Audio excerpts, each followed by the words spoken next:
Obrigado, Luciano, por estar aqui com a gente. Obrigado, Maluf, aqui estar com a gente também. Marcelo, satisfação enorme de poder discutir esse assunto. Na verdade, ele vai tomar uma importância muito grande ainda, porque desde 95 nós temos a possibilidade das usinas de autoprodução de energia elétrica no Brasil.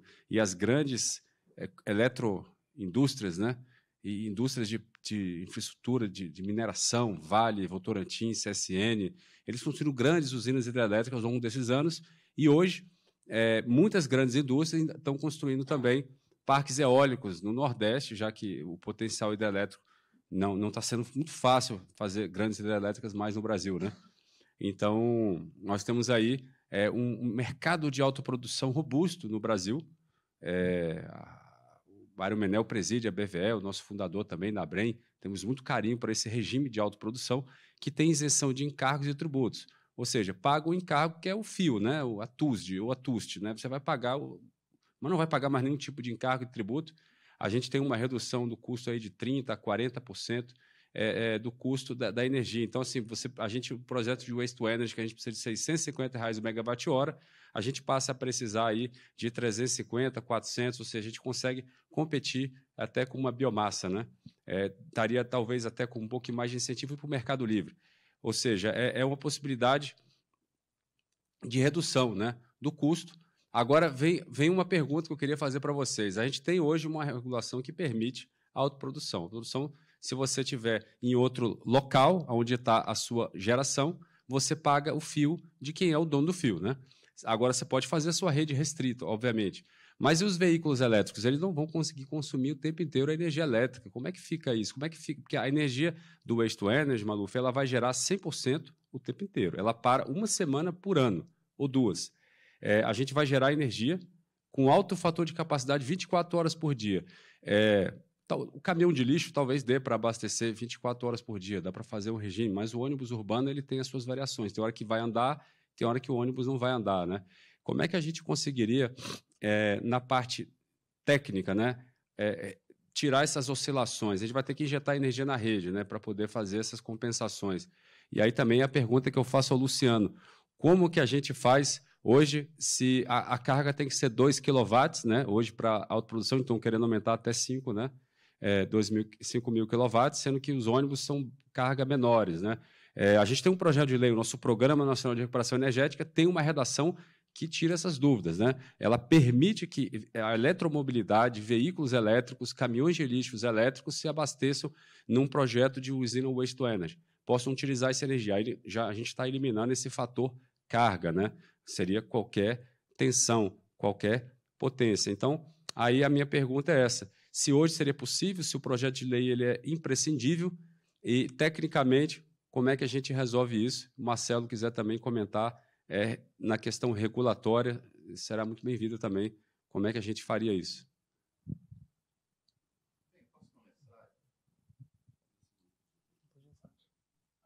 Alô. Bem, posso começar? Bem, o veículo elétrico, ele é um ativo distribuído de energia, né? Basicamente é uma bateriazinha, um storage ambulante, né? Então, ele tem essa capacidade, na medida que a gente consiga regulamentar. A própria audiência pública feita pela ANEEL recentemente, ela coloca lá vários atributos positivos que os veículos elétricos poderiam agregar à rede, no sentido de carregar quando tem disponibilidade de energia, por exemplo, à noite, né? E no horário de pico, inclusive, ele ser uma bateria que pode abastecer algumas cargas essenciais. Você ter lá taxistas preparados, aplicativos, quando faltar energia, eles vão lá e abastecem uma linha de semáforos, né? Ou imagina uma frota de caminhão. Essa frota de caminhão do lixo que foi mostrada aqui do Rio de Janeiro. Está falando de 20 caminhões com mais de 300, 400 kWh de energia. Então, você já tem ali, né, uma quantidade grande de energia acumulada. Aí, no horário de pico, vamos dizer, das 6 às 8, eu não preciso ter esse caminhão rodando na rua. Né? Está no horário de pico, muito trânsito. Eu posso simplesmente ter esses caminhões prontos para jogar energia para a rede nesse horário de pico e depois voltar a carregar à noite. Ainda mais se a gente acredita que essas projeções da abertura do mercado livre no Brasil, né, hoje algo como 30% do consumo, né? Acho que você não pode nos lembrar, e isso pode migrar para, quem sabe, 50%, 60% do consumo em alguns anos vindo do Mercado Livre. Então, você vai ter essa possibilidade de escolha muito melhor, mas é óbvio que você ter possibilidades de vários tipos de geração distribuídas, eu acho que o Waste to Energy entra muito nessa linha, né? Agora a energia solar com o seu novo marco regulatório da geração distribuída. É verdade que, na nossa opinião, ainda faltam algumas arestas ali que precisam ser mexidas, mas eu acho que todos os tipos de geração de energia, elas são complementares, e o veículo elétrico vai ser um ativo distribuído de energia muito importante para a gente gerar essa cidade cada vez mais conectada e inteligente. Luciano, se quiser fazer considerações aí também, está escutando a gente? Sim, boa tarde a todos. Obrigado pelo convite. É um prazer poder participar. Nós podemos encontrar ainda algumas questões sobre esse ponto bem tocado pelo Yuri, da questão da autoprodução para o atendimento diretamente a uma frota veicular, como ônibus ou caminhões, na verdade, os serviços públicos de transporte, né? Precisamos nos aprofundar, e eu não posso, nesse momento, afirmar, mas um pouco do que o Adalberto falou pode ser interessante, que a gente tenha uma dose de flexibilidade, tal qual é o sistema de compensação para a geração distribuída, a micro e mini geração distribuída, né? Porque, havendo uma oferta injetada na rede, há um sistema de créditos que permite que a utilização, que haja uma compensação. E um ponto que o Adalberto falou, que é muito importante, juntando com o que você falou, Yuri, o regime de funcionamento dessas usinas é contínuo. E, normalmente, os ônibus estão na rua, estão trabalhando, estão servindo a população no momento em que acontece o horário de ponta do setor elétrico. Os caminhões de lixo podem até ser colocados para funcionar em outros horários. Então, faz bem para o sistema como um todo, ou fará bem para o sistema como um todo, a injeção de eletricidade no horário da demanda máxima, né? E, claro, se isso é parte da autoprodução, caso a frota não estivesse consumindo, se abastecendo nesse momento, poderia ter um problema contábil nisso, né? Mas eu tendo a acreditar que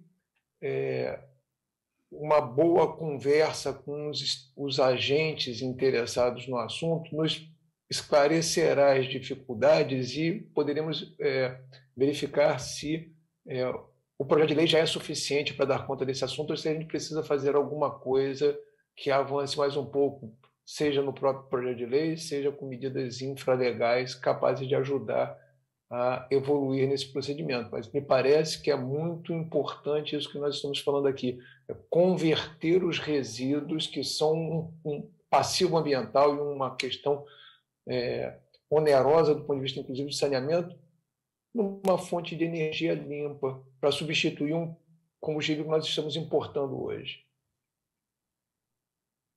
Só uma questão que eu queria também ouvir o Adalberto ligada a esse tema, né? Se fala muito em energia renovável, a energia a partir do resíduo, ela tem um ativo mais que a renovável. Porque a renovável você está pegando o sol, né, e está transformando em energia. A do resíduo, além de você utilizar, né, uma energia, você ainda está reduzindo o passivo ambiental do resíduo, né? Então, na verdade, ele é mais, se você fosse analisar em perspectiva ESG, né, ele está mais avançado que a renovável, porque o sol, você está utilizando a energia do sol, está evitando a emissão do CO2. Aqui você, na verdade, você está evitando a emissão do metano, não é? Ou seja, dos aterros, e ainda ajudando a resolver um problema do resíduo sólido urbano, que, por exemplo, que gera uma série de questões. E daí também a questão da energia a partir do resíduo. O resíduo está localizado nas áreas urbanas, onde também estão os sistemas de transporte, né? Então, também tem essa questão. Mas a minha dúvida era o seguinte: se o veículo, sobretudo transporte de passageiros, se ele vai evoluir para um outro tipo de carregamento que não seja a bateria, né? Já vi sistemas mais avançados onde vai a questão do abastecimento contínuo, que tem a ver com waste to energy, ou seja, se vão ter vias, por exemplo, eletrificadas, que você não vai nem precisaria tanto da bateria. Se a evolução, saímos do híbrido para a bateria para um sistema ainda mais avançado, que a bateria seria apenas algo complementar. Se já existe alguma solução nesse caminho, se seria viável, né? A gente ontem aqui, andando pelo centro, eu vi os nossos veículos, talvez os primeiros do mundo, da América Latina, nossos veículos elétricos que até hoje andam, né, com os trólebus, né, e que é esse sistema, ou seja, você não precisaria, não existiam as baterias, já existiam os veículos elétricos, né, ou seja, até que ponto vai evoluir a questão do veículo elétrico para não precisar da bateria ou precisar dela, como hoje é o híbrido, né? Só para complementar momentos tal, de problemas de falta de energia na parte do trólebus, se tem algum problema no sistema. Se isso já é uma solução viável, como nós estamos caminhando em relação a isso, porque daí tem essa questão da waste to energy, que é energia contínua. Né? Não, acho que com certeza, né? A economia circular é cada vez mais uma necessidade em todos os setores.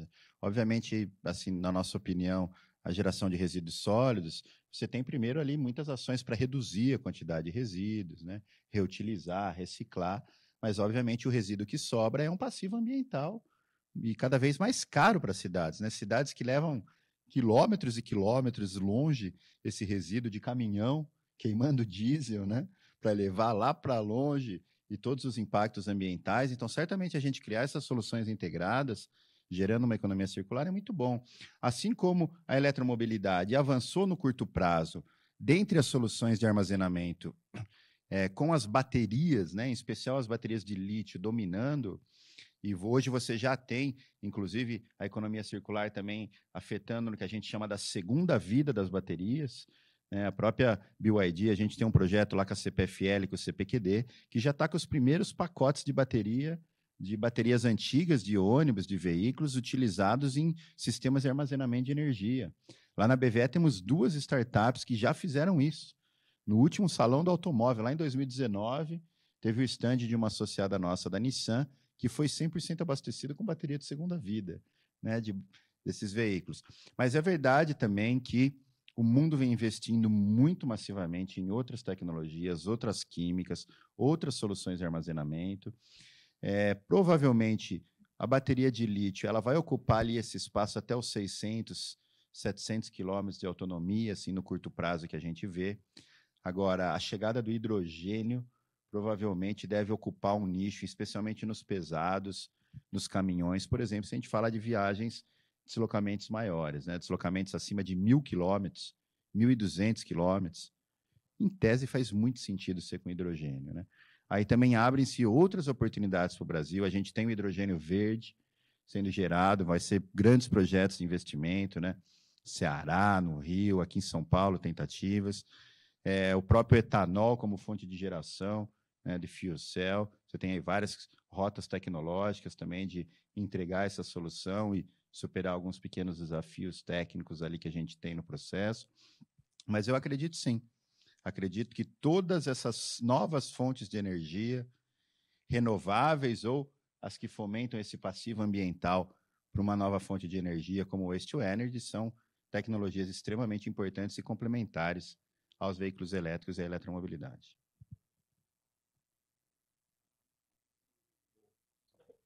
Alô? Deixa eu complementar, só para dizer que o lixo urbano também permite produzir hidrogênio, seja através de waste to energy, que gera eletricidade, dela pode haver eletrólise, seja através da biodigestão da fração orgânica que não for passível de processamento de incineração. E aí na biodigestão se tem também a formação de hidrogênio no próprio processo de obtenção de biogás.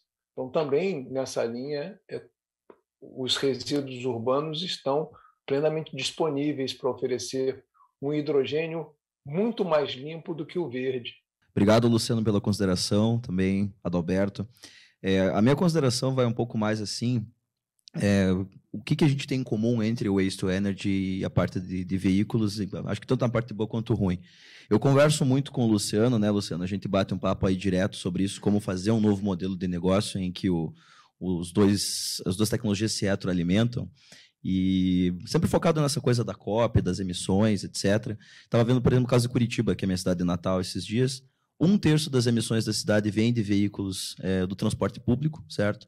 E quase mais 1/3 vem do manejo de resíduos, uso da terra, questão de saneamento e tal. Então, a gente está falando de 2/3 quase da emissão de uma cidade envoltos no nosso tema aqui, que tem altíssimo potencial de mitigação, como você estava falando, Adalberto e o Luciano também comentou, e o nosso setor também, né, que a gente vem vendo aí questão de mitigação de metano, que é 80 vezes mais poluente, etc. A minha pergunta volta para os problemas básicos que a gente tem. A gente sempre gosta de conversar, gosta de falar sobre o tema, mas, no final das contas, a gente quer viabilizar, certo? O mundo está aí mudando, catástrofe climática acontecendo, os países aí que o Adalberto até comentou se desenvolvendo, e a gente sempre sendo o eterno país do futuro. Eu queria pegar esse exemplo, Adalberto, que você deu para nós aqui agora, do Chile, né, de Santiago e de Medellín, na Colômbia. E o que você vê de diferença para esses 10 anos atrás, em que o Brasil era um exportador de tecnologia, né, estava mandando ônibus, estava exportando, estava sendo referência, para a gente ir até esse retrocesso, né, de hoje está importando, não sei se é necessariamente retrocesso, mas acredito, como você falou, né, para a indústria nacional, e até fiquei impressionado com os dados que você comentou agora do banimento na Europa ter um impacto no Brasil. Mas voltando à pergunta, assim, o que está faltando para a gente voltar a estar na frente desses projetos, não só na indústria, e o que esses países fizeram de diferente de nós, ou melhor, que a gente pode aproveitar hoje para implementar no Brasil. Afinal, são duas capitais grandes, pegaram todo o seu sistema de transporte público e conseguiram trazer isso né, muito rápido a nível mundial. O que falta hoje para a gente pegar uma São Paulo, uma Curitiba, um Rio de Janeiro, Brasília, e fazer essa mudança, essa transição? O que esses países fizeram que a gente está pecando aí? E estendo, logicamente, o Luciano, também, Marcelo, se quiser complementar.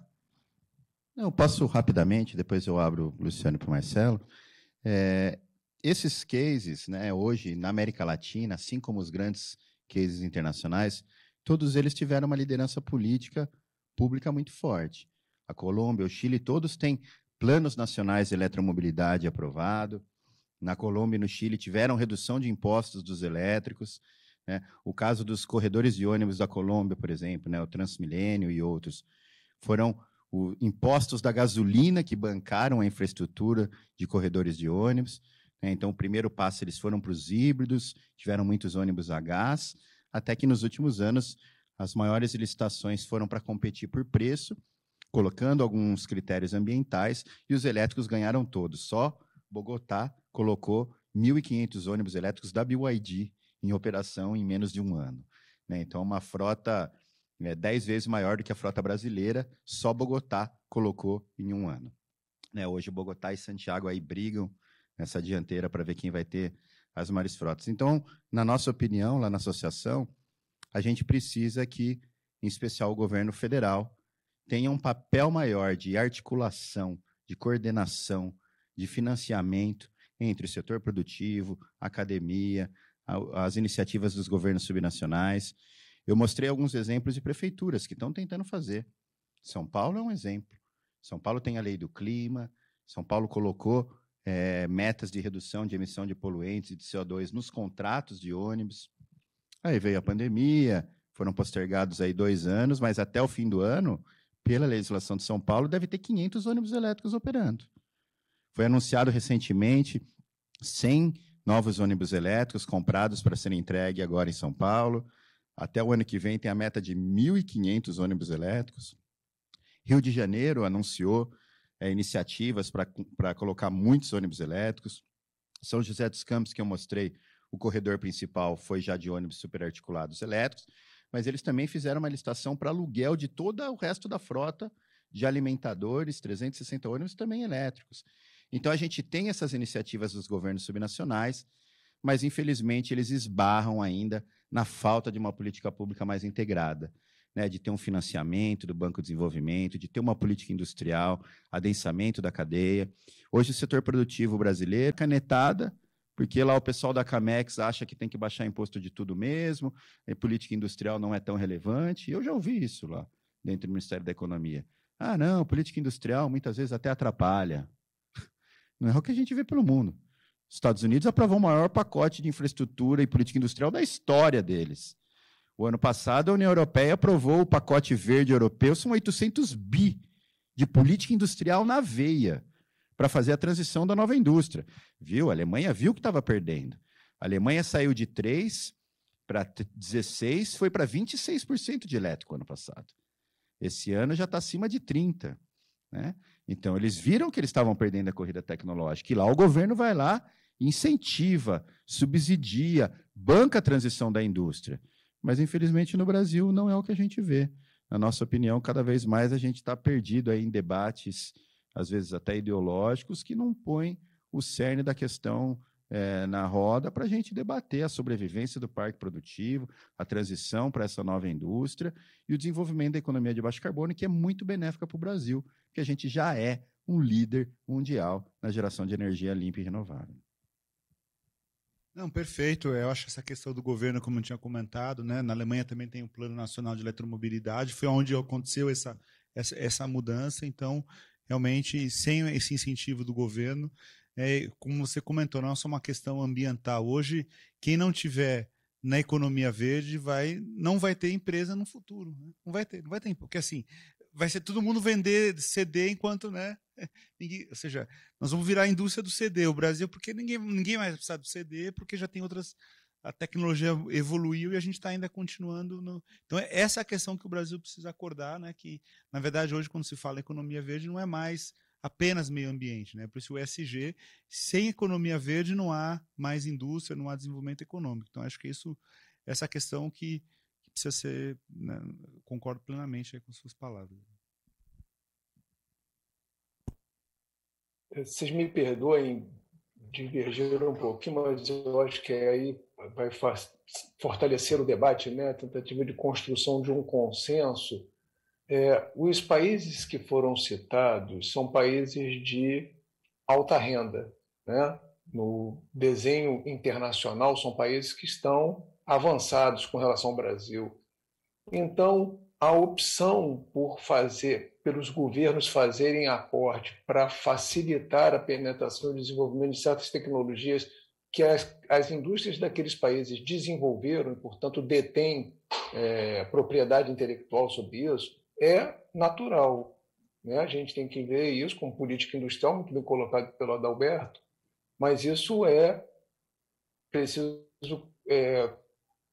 cotejar com a realidade do Brasil. O mote inicial de mitigação de emissões e de segurança energética, para o Brasil não havia essa necessidade há 10 anos. O Brasil já tem uma matriz energética limpa, mais limpa do que o resto do mundo, como vocês bem tocaram, e o Brasil já detém tecnologia exatamente para essa matriz limpa. E a questão de arcar ou aportar recursos, o governo brasileiro entendeu, nesse período, que havia outras necessidades. Mas, ao invés de nós falarmos do passado, para entendermos onde estamos, talvez seja melhor nós olharmos para o presente e para o futuro. Vejam, a apresentação que eu enviei aponta que, hoje, os veículos que prestam serviço de transporte urbano, caminhões e ônibus, já são viáveis para a realidade brasileira, consumindo energia proveniente dos resíduos, seja eletricidade, seja biometano. Tá? Isso já é uma realidade. E, sendo uma realidade, nós podemos também entender que, muito bem citado os casos da Prefeitura de São Paulo e da Prefeitura do Rio de Janeiro, um com ônibus e outro com caminhão de lixo, porque os tribunais de contas desses municípios aceitaram a metodologia de custo total, que é necessária porque os veículos são mais caros. As licitações tradicionais exigiam que os veículos de menores custos fossem comprados. Hoje já é possível dizer, vou comprar um veículo mais caro, mas como ele tem uma vida útil longa e o energético dele, a manutenção dele são mais baratos, no custo total isso fica mais barato. E a nossa abordagem é que essa energia deve ser dos resíduos, porque estará tratando um passivo dos governos municipais. E aí a metodologia de custo total deve ser expandida não só para o veículo, mas para a questão do saneamento, então integrando duas dores das prefeituras. Claro que o governo federal pode interagir, tentar ajudar, afinal de contas, a importação de diesel afeta a balança de pagamentos, afinal, existem uns fundos de participação dos estados e municípios, nós estamos estudando como ajudar a regimentar todos esses atores, mas se prefeituras já compram ônibus ou concessionários já compram veículos elétricos, ônibus e caminhões, o mais relevante é que isso se dê por conta da economicidade. Mas eu dizia que o mais relevante é a tentativa de encaminhar isso como medidas de competitividade. Precisa averiguar isso, seja aproximação com bancos de fomento, precisamos averiguar isso, mas, na verdade, é preciso identificar onde é que estão essas barreiras, porque hoje já estão acontecendo as evoluções no sentido de frotas públicas estarem rodando pelo país com esses energéticos provenientes do lixo com eletricidade, porque são economicamente viáveis. Então, no lugar dessa fonte de eletricidade, melhor que seja aquela proveniente do lixo. São Paulo, a gente pode fazer um estudo, pelo menos, sobre qual é a tarifa que a Prefeitura de São Paulo está considerando para os veículos elétricos. No Rio, a gente também pode procurar saber o que está sendo usado aqui para nós podermos comparar com os resultados que temos já de leilão e de análise de viabilidade feitas pela ABREM. Temos conversado com Curitiba, que é um caso bastante interessante, né? E precisamos avançar nisso, né? Entender como é que se faz para colocar essas metas de evolução nesse setor. Bom, maravilha, Luciano. Obrigado pelas considerações finais. A gente está encerrando já daqui a pouquinho aqui, né? Que é assunto que não termina, na verdade, nessa simbiose entre o setor do Waste to Energy e a eletromobilidade. Agradeço imensamente, Luciano, a tua presença aqui, é sempre um aprendizado. O Marcelo também, Adalberto nem se fala também, é um case maravilhoso de sempre se falar. Vou passar para o Yuri fazer as considerações finais, que a gente já deu a nossa hora aí, né? Vamos fazer a próxima vez, talvez até acho que um painel sobre essa simbiose, Adalberto, maior, para a gente conseguir falar mais disso aí com mais tempo. Muito obrigado. Quero aqui também agradecer a tudo. Eu queria só abrir um parênteses, né? Esse painel, ele é uma política pública que a gente está querendo criar. Vou tentar explicar, acho que talvez nem todos tenham entendido. A gente tem um preço de R$ 650 o megawatt-hora. O Luciano falou, Yuri, isso é um palavrão no setor elétrico. Se tiver 5, 6 leilões para contratar meia dúzia de usinas, você pode agradecer. Não deve passar muito longe disso, não.